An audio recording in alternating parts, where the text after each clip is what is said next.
Hello guys, मैं आपका स्वागत करती हूँ गेट सीएससी विद उषा में।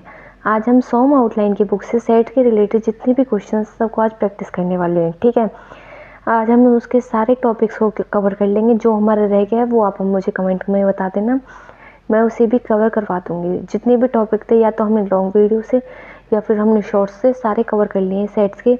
आज हम सेट चैप्टर के क्वेश्चन प्रैक्टिस करके आज इसे हम फाइनलाइज कर देंगे और कल से हम स्टार्ट करेंगे रिलेशनशिप चैप्टर।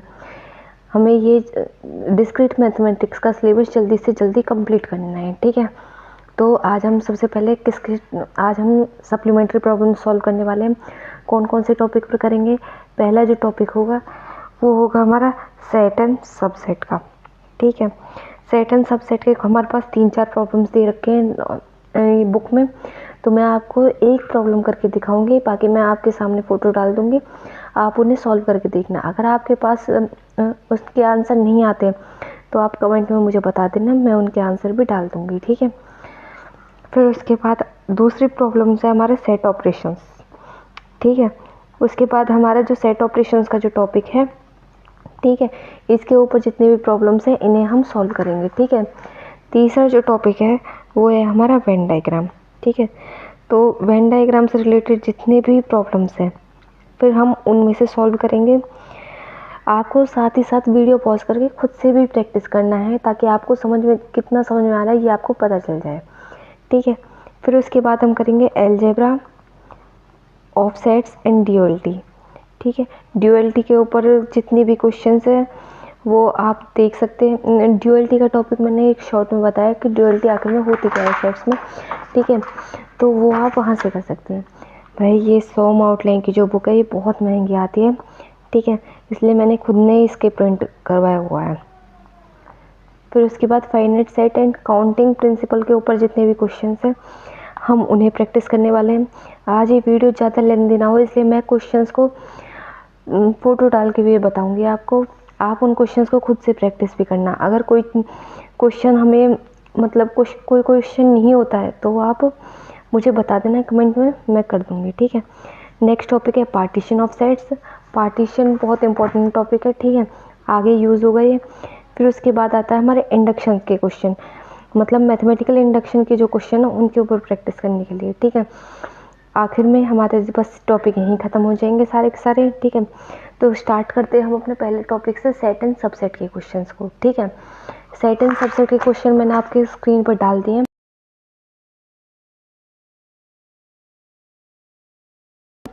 आप इन क्वेश्चंस को देखकर एक बार चेक करो आपको कितने सारे क्वेश्चंस को आप सॉल्व कर सकते हो। वैसे सेट एंड सबसेट के क्वेश्चन बहुत इजी होते हैं, फिर भी लो मैं पहला क्वेश्चन आपको करवा देती हूँ। पहला क्वेश्चन है which of the following are equal, which of the following are equal. यही है पहला क्वेश्चन। ठीक है, इक्वल। अब इनमें कौन कौन से सेट दे रखे हैं? ए सेट दे रखा है हमारा x such that x square minus के 4x प्लस में 3 इज इक्वल टू 0। ठीक है, हमें ये सेट बिल्डर फॉर्म में दे रखा है, हम रोस्टर फॉर्म में इसको पहले निकाल लेते हैं। तो हम x की वैल्यू लिखनी है इसमें। जो x की वैल्यू आएंगी वो किस इक्वेशन को सेटिस्फाई करेंगे? इसे।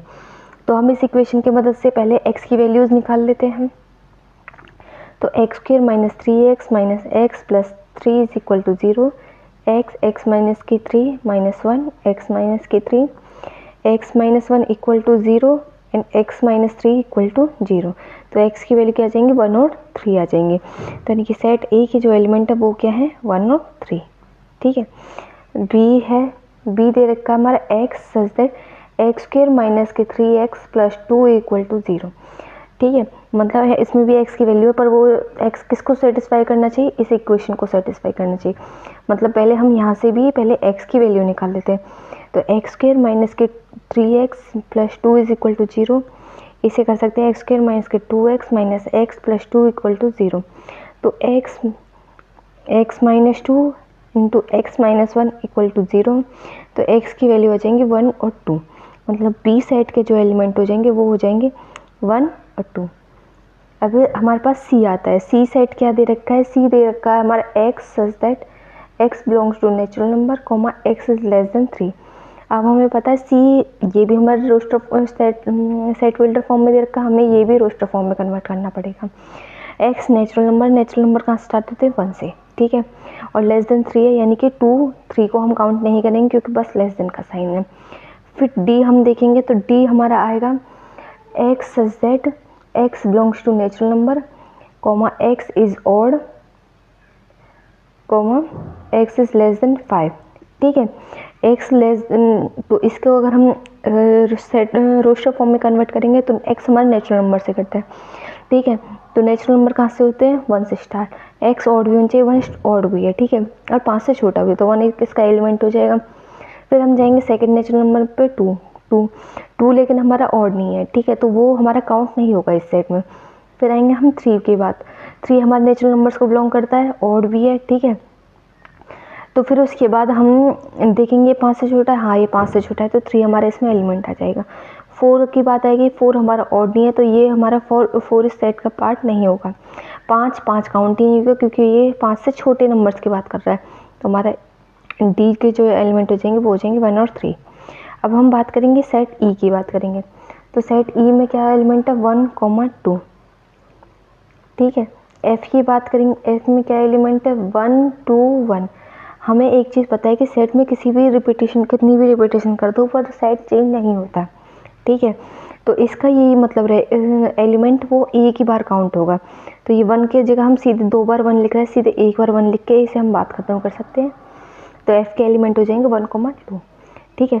जी है, जी के उसने डायरेक्टली एलिमेंट दे रखे 3, 1 या 1, 3 लिख दो, कोई फर्क नहीं पड़ता। एच के एलिमेंट है 1, 1, 3 दे रखे, 1, 1, 3 दे रखे, जिससे हम सीधे लिख सकते हैं 1, 3, क्योंकि सेट में रिपीटेशन का कोई मतलब नहीं होता, ठीक है। तो हम देखेंगे कि ए के एलिमेंट थे 1, 3, तो 1, 3 किस किस से मैच हो रहा है, डी से भी और यहाँ से एच से भी, ठीक है, जी से भी। तो हम देखेंगे कि A equal to D equal to G equal to H, मतलब ये तो हैं सारे इक्वल सेट। इक्वल सेट क्यों है, क्योंकि इनके जो नंबर ऑफ एलिमेंट्स है वो भी बराबर है और एलिमेंट है वो भी इक्वल है, सेम है सारे के सारे एलिमेंट। अब हम देखेंगे बी, सी, ई और F, B equal to C equal to E equal to F, ये क्यों होगा, क्योंकि इसके इन चारों के नंबर ऑफ एलिमेंट है वो भी बराबर है, 2 एलिमेंट हैं और जो एलिमेंट है वो क्या है 1 और 2, चारों में सेम है, तो ये सेट जो हो जाएंगे वो सेम हो जाएंगे, ठीक है। तो ये था पहला क्वेश्चन। तो आंसर क्या है इसका, आंसर है इसका हमारा जो सेट है वो सेट ए, डी और जी और एच ये इक्वल है, ठीक है। बी, सी, ई, एफ ये आपस में इक्वल है, ठीक है, क्योंकि इनके एलिमेंट है वो आपस में इक्वल है। अब हम क्वेश्चन 2 को, आप पहले मैंने फ़ोटो अटैच कर दिया, फिर से आप एक बार प्रैक्टिस करके देखिए। अगर आपसे नहीं होता है तो आप मुझे बता दीजिएगा, आप कमेंट सेक्शन में बता दीजिएगा, मैं उसे आपके लिए सॉल्व कर दूंगी, ठीक है। अब हम दूसरे टॉपिक के क्वेश्चन स्टार्ट करने वाले हैं जो कि है सेट ऑपरेशंस। सेट ऑपरेशंस के क्वेश्चन करने वाले हैं भाई।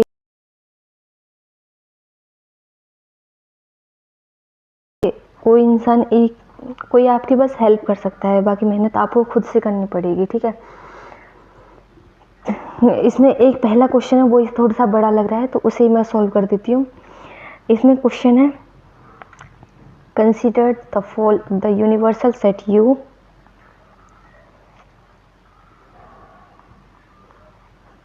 यूनिवर्सल सेट वो क्या दे रखा है हमारा 1, 2, 3 अप टू 8 और 9 तक, मतलब नेचुरल नंबर्स दे रखे हैं हमारे, है ना। एंड सेट ए क्या दे रखा है, सेट ए दे रखा है हमारे पास 1, 2, 5, 6, ठीक है। सेट बी क्या दे रखा है, सेट बी दे रखा है हमारे पास 2, 5, 7, ठीक है। सेट सी क्या दे रखा है, सेट सी दे रखा है हमारे पास 1, 3, 5, 7, 9। अब हम इसमें फाइंड करने के लिए क्या बोला है, फाइंड, पहला कह रहा है कि ए इंटरसेक्शन बी निकालो एंड ए इंटरसेक्शन सी निकालो। दूसरा कह रहा है ये ए कॉम्प्लीमेंट निकालो एंड सी कॉम्प्लीमेंट निकालो। तीसरा कह रहा है ये ए सिमेट्रिक डिफरेंस बी निकालो एंड ए सिमेट्रिक डिफरेंस सी निकालो। चौथा बोल रहा है ए यूनियन बी निकालो एंड बी यूनियन सी निकालो। पांचवा बोल रहा है ये ए माइनस बी निकालो एंड ए माइनस सी निकालो। भाई इस बुक में स्लैश माइनस का साइन दे रखा है, सीधे स्लैश, आप स्लैश देख के घबराना मत, स्लैश माइनस का ही साइन है, ठीक है।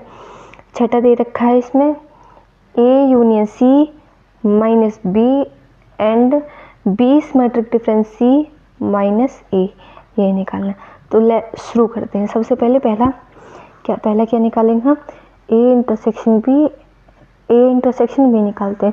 अब हमारे पास ए क्या था 1 2 5 6, बी क्या था 2 5 7। तो ए इंटरसेक्शन में क्या होता है, हम कॉमन पार्ट ले लेते हैं जो कि कॉमन वैल्यूज हैं 2 और 5। यहाँ पे भी 2 और 5 हम देख लेंगे, ए और बी में कॉमन वैल्यू, तो ए इंटरसेक्शन बी के क्या आ जाएंगे 2 और 5, ठीक है। ए इंटरसेक्शन सी की बात करेंगे तो ए और सी में क्या कॉमन है, ए में 1 2 5 6 है एलिमेंट और बी सी में है 1 3 5 7 9। कॉमन एलिमेंट क्या है 1 और 5, 1 और 5 कॉमन एलिमेंट है, तो इसके ए इंटरसेक्शन बी सी की वैल्यू क्या आ जाएगी 1 और 5, ठीक है। दूसरा पार्ट ए कॉम्प्लीमेंट क्या होगा, ए के एलिमेंट क्या 1 2 5 6, तो यूनिवर्सल सेट में ए के अलावा जो एलिमेंट बचेंगे वो आएंगे ए कॉम्प्लीमेंट के अंदर। तो अब 1 इसमें है 2 भी इसमें है, तो ए कॉम्प्लीमेंट में क्या आ जाएगा 3 आ जाएगा, 4 हो जाएगा, 5 इसमें है 6 इसमें, तो बचा 7 8 9, ये हो जाएंगे ए कॉम्प्लीमेंट। जब हम बात करेंगे सी कॉम्प्लीमेंट की, तो सी के अंदर जो एलिमेंट उनसे बचे हुए एलिमेंट हो जाएंगे यूनिवर्सल सेट में, उन्हें कहेंगे हम सी कॉम्प्लीमेंट।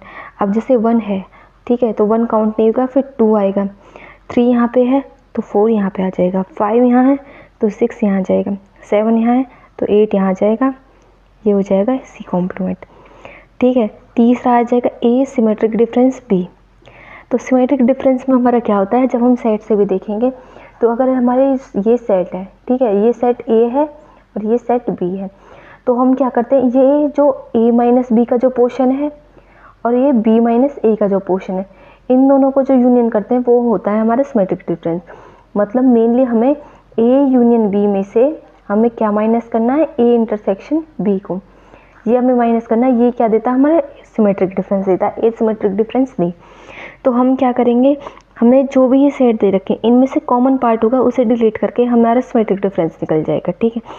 जैसे हमें ए सिमेट्रिक डिफरेंस बी निकालना है, तो कॉमन पार्ट क्या है 2 और 5, ठीक है, तो 2 और 5 दोनों सेट में कॉमन है, ठीक है। तो हम इस कॉमन पार्ट को हटा देंगे, तो हमारा ए सिमेट्रिक डिफरेंस हो जाएगा 1 6 7, ठीक है। अब दूसरा है ए सिमेट्रिक डिफरेंस सी निकालना है, ठीक है। सेम ऐसे ही कॉमन पार्ट इसमें से हटा दो, ठीक है। इसमें से कॉमन पार्ट क्या है 1 और 5 है, तो हमारा ए सिमेट्रिक डिफरेंस सी हो जाएगा 2 6 3 7 9, ठीक है। चौथा हमारे क्या निकालना है, हमें ए यूनियन बी निकालना है।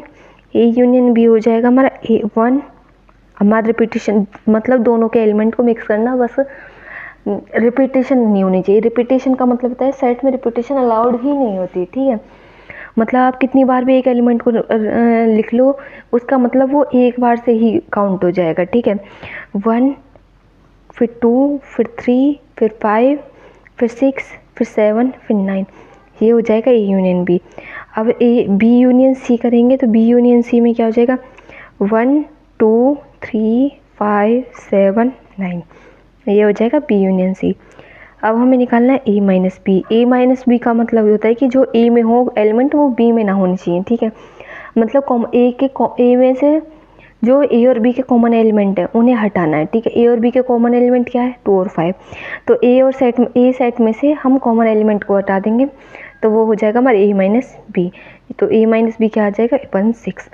अब बी माइनस, अगला हमें काउंट करना है ए माइनस सी, ठीक है। ए माइनस सी में से ए और सी के कॉमन एलिमेंट्स को हटा देंगे। ए और सी के कॉमन एलिमेंट है 1 और 5, ठीक है। तो ए में से 1 और 5 को हटा के 1 2 6, ये हो जाएगा ए माइनस सी। फिर आएगा हमारा ए यूनियन सी माइनस के बी, ठीक है। तो पहले हम ए यूनियन सी करेंगे। ए यूनियन सी हमारा जो आ जाएगा वो आ जाएगा हमारा 1 2 3 5 6 7 9, ठीक है। ये हो जाएगा हमारा ए यूनियन सी, ठीक है।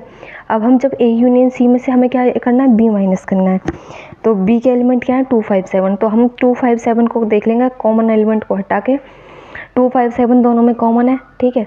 तो हम इन्हें हटा के 1 3 6 9 ये हो जाएगा हमारा ए यूनियन सी माइनस के बी, ठीक है।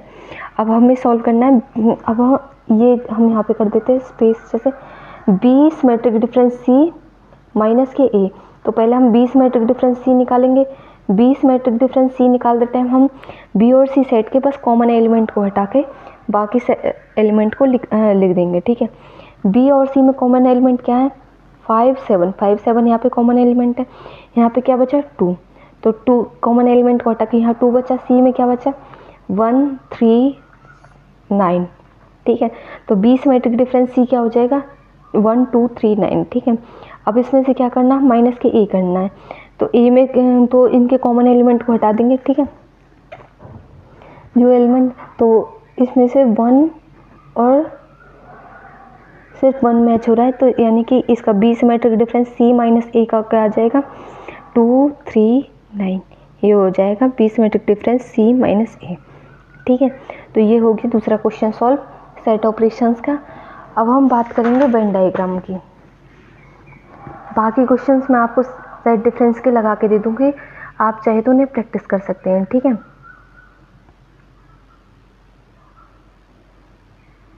आप उन्हें प्रैक्टिस कर लेना और जो भी ना है वो मुझे कमेंट सेक्शन में बता देना, मैं उन्हें सॉल्व कर दूंगी आपके लिए, ठीक है।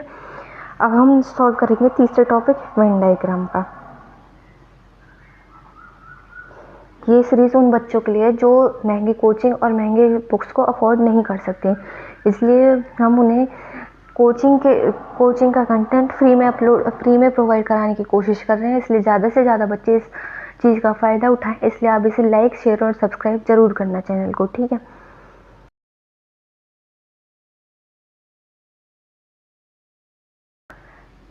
वेन डायग्राम, अब पहला क्वेश्चन है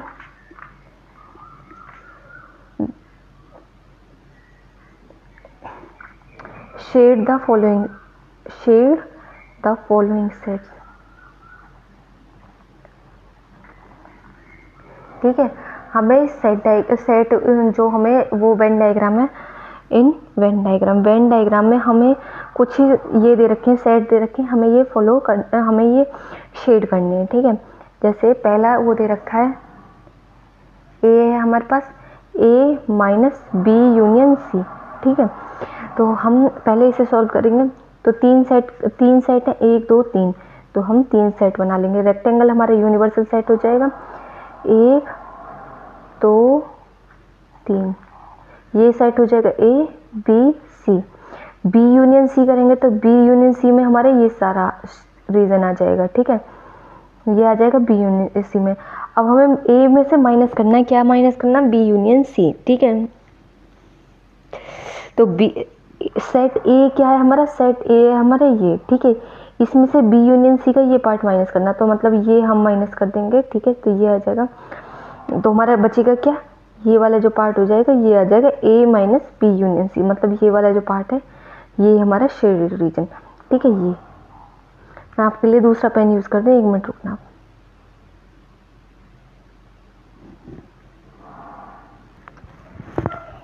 तो ये वाला जो पोर्शन हो जाएगा ये हो जाएगा हमारा ए माइनस बी यूनियन सी, मतलब ये सारा जो पार्ट आ जाएगा वो आ जाएगा बी यूनियन सी में। और हमें ए सेट ए में से ए सेट ये था, इसमें से बी यूनियन सी को हमें माइनस करना, तो हमारा ये पार्ट जो पोर्शन आएगा ये हो जाएगा हमारा ए माइनस बी यूनियन सी, ठीक है।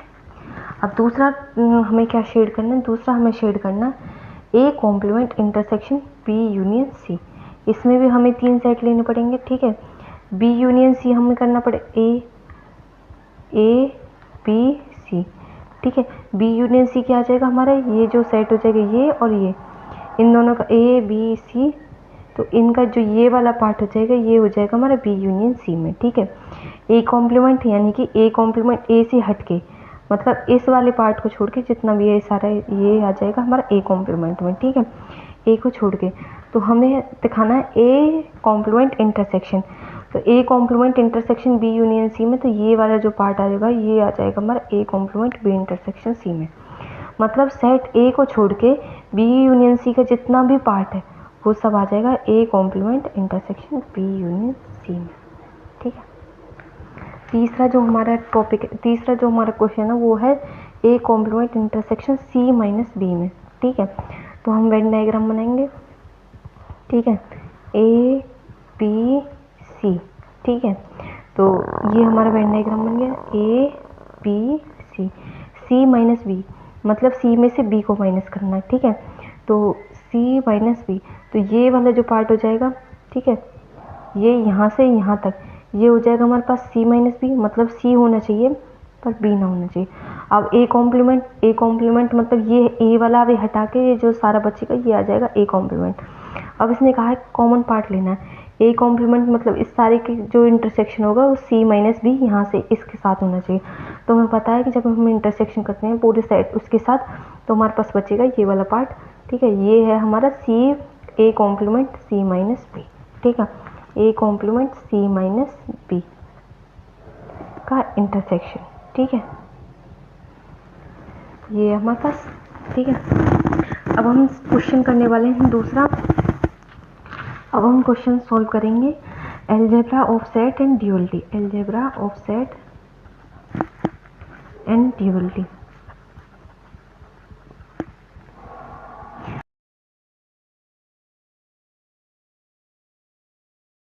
अब मैंने आपको बताया था ड्यूअलिटी होती है अगर हम किसी भी ऑपरेशन में किसी भी स्टेटमेंट में अगर यूनियन को यूनियन और इंटरसेक्शन को आपस में चेंज कर देते हैं। मतलब ये यूनियन और इंटरसेक्शन को आपस में, या तो अगर यूनियन दे रखा तो उस इंटरसेक्शन में, या इंटरसेक्शन दे रखा उस यूनियन में, या फिर यूनिवर्सल जो सेट होता है और उस फाई होता है। ठीक है, इनको आपस में चेंज कर देते तो जो हमारा स्टेटमेंट रहता है वो पहले की तरह ही रहता है। ठीक है, वो चेंज नहीं होता। जैसे पहला एक स्टेटमेंट दे रखा है A is equal to B complement intersection A है यूनियन ए इंटरसेक्शन बी है। ठीक है, हमें क्या निकालना है? हमें निकालना है कि इसके ड्यूअलिटी निकालनी है। तो ड्यूअलिटी निकालने के लिए हम क्या करेंगे, जहाँ हमें इंटरसेक्शन का साइन दे रखा है हम उसे यूनियन कर देंगे, यूनियन का जो साइन है उसे इंटरसेक्शन कर देंगे। तो ड्यूअलिटी क्या हो जाएगी, B complement union A intersection A union B. अब हम चेक करेंगे कि हम ये हमारा जो है वो ठीक है या नहीं। ठीक है, तो वो हम एक चीज़ देख सकते हैं कि हम इसे ऐसे लिख सकते हैं A union B complement intersection A union B. अब हम देखेंगे तो ये हमें थोड़ा थोड़ा उसकी तरह लगेगा, वो डिस्ट्रीब्यूटिव लॉ की तरह A union B complement intersection B. इसे हम ऐसे लिख सकते हैं डिस्ट्रीब्यूटिव लॉ को जब हम दोबारा कंप्रेस करते हैं। ठीक है, तो बी कॉम्प्लीमेंट इंटरसेक्शन बी की वैल्यू कितनी आ जाएगी 5। तो ए यूनियन 5 की वैल्यू क्या आ जाएगी ए। मतलब जब हमने इसकी ड्यूअलिटी की, पहले हमारे पास स्टेटमेंट ए था जिसका आंसर हमारा ए आ रहा था। ठीक है, जब हमने ड्यूअलिटी की तो ड्यूअलिटी करने के बाद हमारे पास स्टेटमेंट ए आ गया।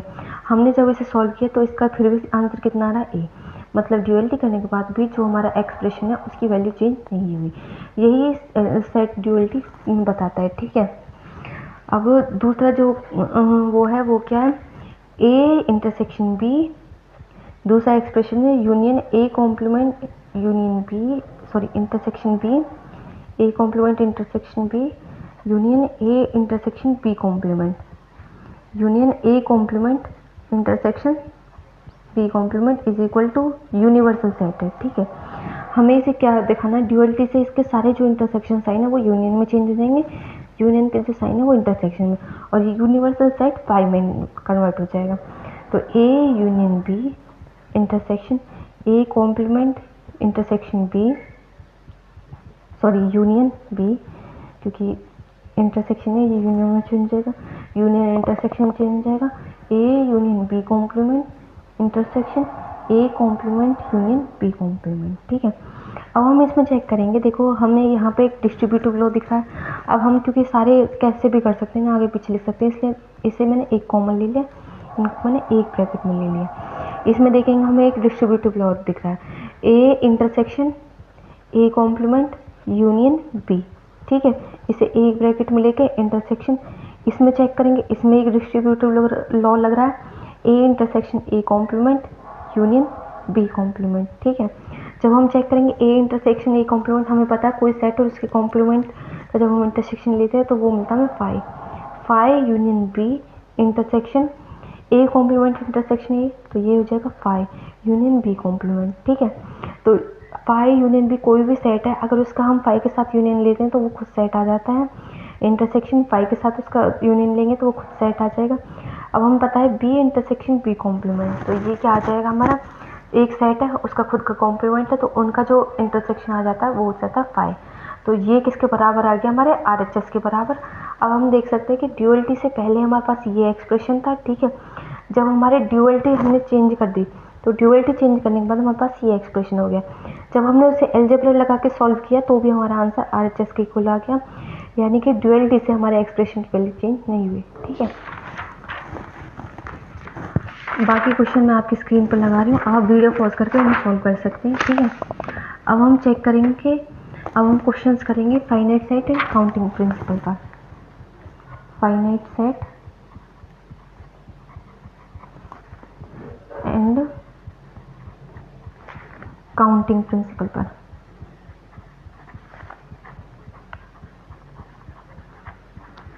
ठीक है,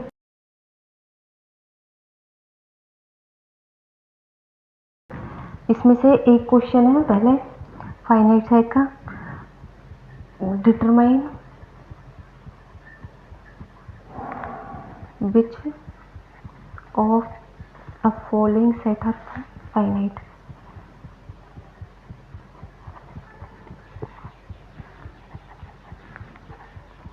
फाइनाइट, ठीक है। हमें चेक करना है इनमें से कौन कौन से सेट फाइनाइट है। पहला है line parallel to x axis,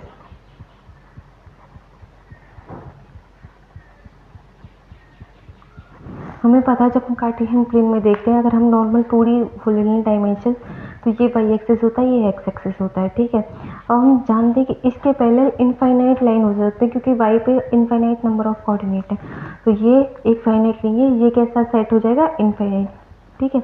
क्योंकि इसके एलिमेंट हो सकते हैं वो इनफाइनाइट नंबर ऑफ एलिमेंट हो सकते हैं इसके अंदर, क्योंकि हम जानते हैं वाई एक्सिस पर इनफाइनाइट नंबर ऑफ कोऑर्डिनेट्स होते हैं, जिनके along infinite number of lines हो सकते हैं जो पैरेलल टू एक्स एक्सिस होंगे, ठीक है।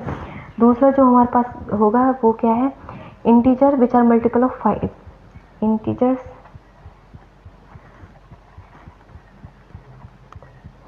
विच आर मल्टीपल ऑफ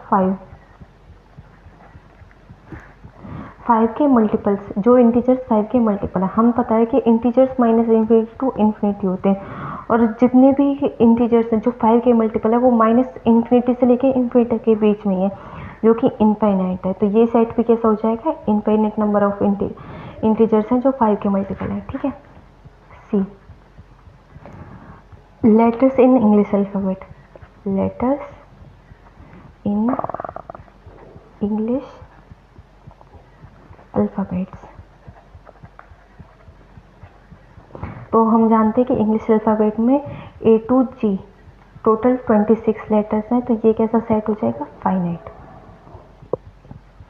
ठीक है। उसके बाद हमारे पास चौथा क्या है, animals living on earth.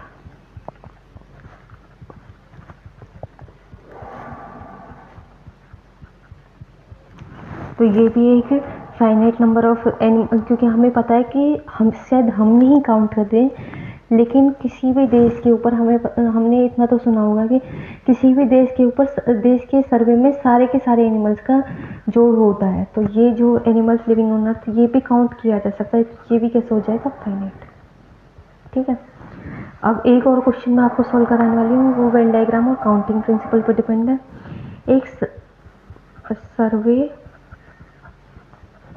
On a sample of 25 new car being सर्वे।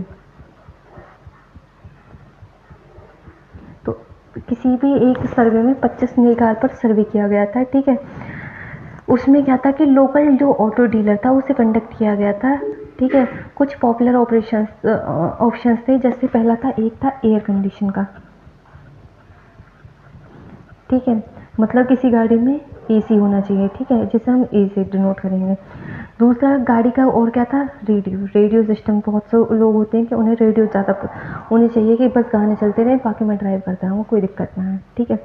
तीसरा था ऑप्शन, ठीक है, वो था पावर विंडोज़ का।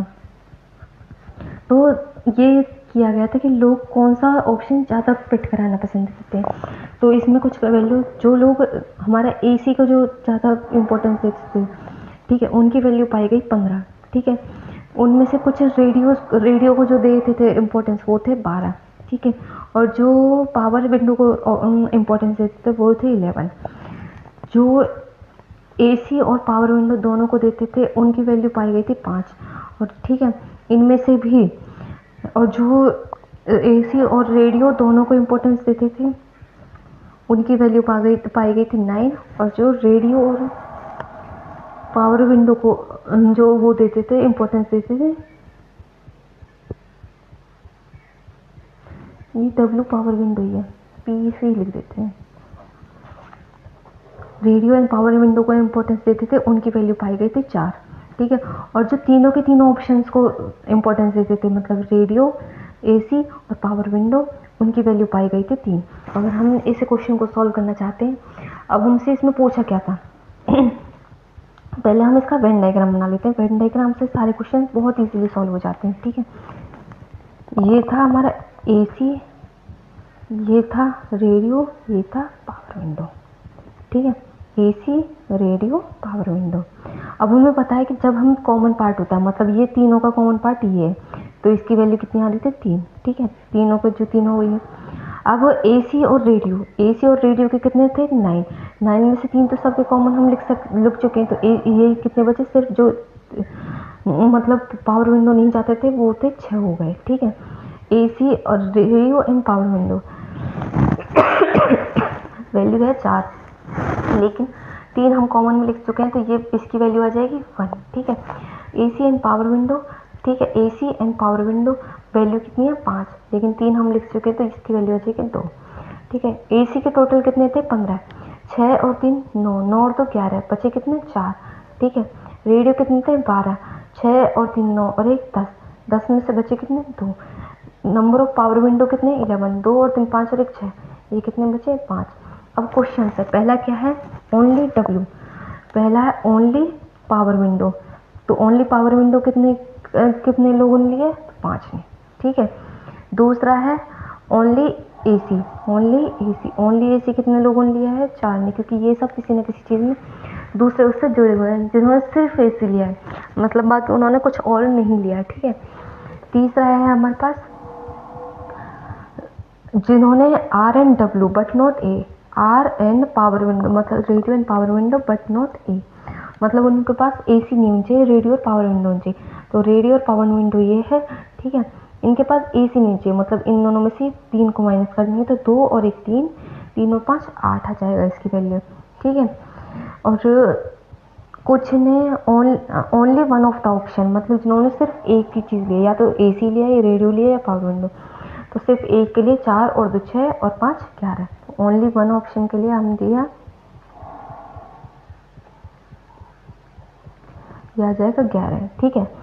अब ये होते हैं हमारे, उसके बाद लिखा है एटलीस्ट वन ऑप्शन, मतलब एटलीस्ट, ये मतलब एक तो होना ही होना चाहिए, इससे ज़्यादा हो जाएगा तो कोई दिक्कत नहीं। इसका मतलब होता है कि A union P union R, हमें इन तीनों का यूनियन निकालना है। ये इसके निकालने के लिए हमें क्या फॉर्मूला, हमारे पास NA + NP + NR माइनस के N of A intersection P minus के N of P intersection R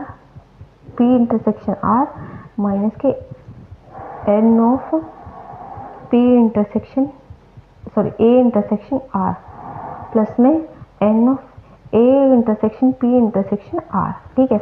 तो यानी कि हमें 15 + 12 + 21 को जोड़ना है, माइनस में 5 -9 -4 प्लस में 3, तो 15 और 12, 5 और 7 और 1 8, 1 2 3 38 -9 और 4 13 और 5 18 प्लस 3, तो ये जो 20 और 3 23 आ जाएगा इसका आंसर, जिसमें कम से कम एक को तो ले ही रखा है 23 में से, ठीक है। 25 में से 23 लोगों ने एक ना एक ऑप्शन तो लिया ही है।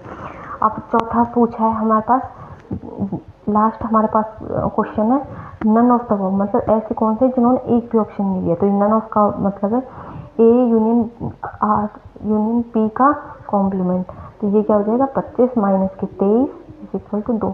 2 लोग ऐसे जिन्होंने कुछ भी नहीं लिया है, ठीक है। ये हो जाएंगे आपके finite set and counting principle तक सारे क्वेश्चन, ठीक है। आप बाकी क्वेश्चन प्रैक्टिस कर सकते हो, ठीक है। अब उसके बाद आता है पार्टीशंस के ऊपर क्वेश्चन। मैं एक क्वेश्चन आपको करके दिखा रही हूँ, आप फिर उसके बाद बाकी क्वेश्चंस को आप प्रैक्टिस कर सकते हैं, ठीक है।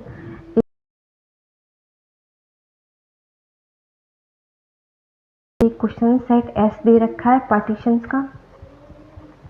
पार्टीशंस का मतलब होता है कि हम ऐसे सबसेट का कलेक्शन रखते हैं जिसमें ना तो कोई एलिमेंट रिपीट हो और सारे के सारे एलिमेंट कवर भी हो जाए, ठीक है। और कोई एलिमेंट 5 नहीं होना चाहिए, ठीक है। जैसे सेट एस दिया 1 2 3 अप टू 8 9, ये है हमारा सब यूनिवर्सल सेट।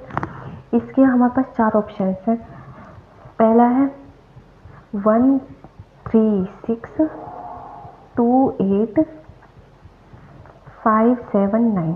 हमें बताना है कि ये इसका पार्टीशन है या नहीं है, ठीक है। तो हम देखेंगे, देखो 1 2 3, लेकिन 4 इसमें काउंट नहीं है, तो ये इसका पार्टीशन नहीं है, नो पार्टीशन, ठीक है। मतलब सारे के सारे एलिमेंट्स भी कवर होने चाहिए, ठीक है। बी ऑप्शन हमें दे रखा है, तो 2 4 5 8 1 9 3 6 7। अब हम इसमें देखेंगे 1 भी है 2 भी है, ठीक है, 3 भी है 4 भी है 5 भी है 6 7 8 9। तो ये इसका पार्टीशन है, क्योंकि सारे के सारे एलिमेंट्स भी कवर हो रहे हैं इसमें यूनिवर्सल सेट के, और कोई रिपीट भी नहीं हो रहा, ठीक है। सी हम ऑप्शन देखेंगे 1 5 7 2 4 8 9 3 5 6। लेकिन अब हम इसमें देखेंगे, देखो ये पार्टीशन इसमें सबसेट है, कोई 5 भी नहीं है, ठीक है, कोई एम्प्टी सबसेट भी नहीं है, ठीक है। 1 2 3 4 5 6 7 8 9 सारे इवेंट कवर हो रहे हैं, लेकिन हम देखेंगे 5 2 सबसेट में है, तो यानी कि ये पार्टीशन नहीं है इसका, ठीक है। एक ही बार रिपीट होना चाहिए, एक ही बार आना चाहिए, 2 बार रिपीट अलग अलग सबसेट में नहीं होना चाहिए, ठीक है। एक होगा फिर 1 2 7, एक और ऑप्शन है 3 5 4 6 8 9 और 3 5। अब ये वाला हम बताएंगे कि ये इसका पार्टीशन है या नहीं। देखो 1 2 3, अब ये इसमें कोई कोई कहेगा कि ये रिपीट हो रहा है, पर ये एक एलिमेंट की तरह रिपीट हो रहा है, 2 सबसेट में, ये एक सबसेट ही 2 बार रिपीट हो रहा है, तो इसकी काउंटिंग सिर्फ एक बार की जाएगी। 1 2 3 4 5, ठीक है, 6 7 8 9, तो इसमें सारे एलिमेंट रिपीट हो रहे हैं, तो ये पार्टीशन है, ठीक है।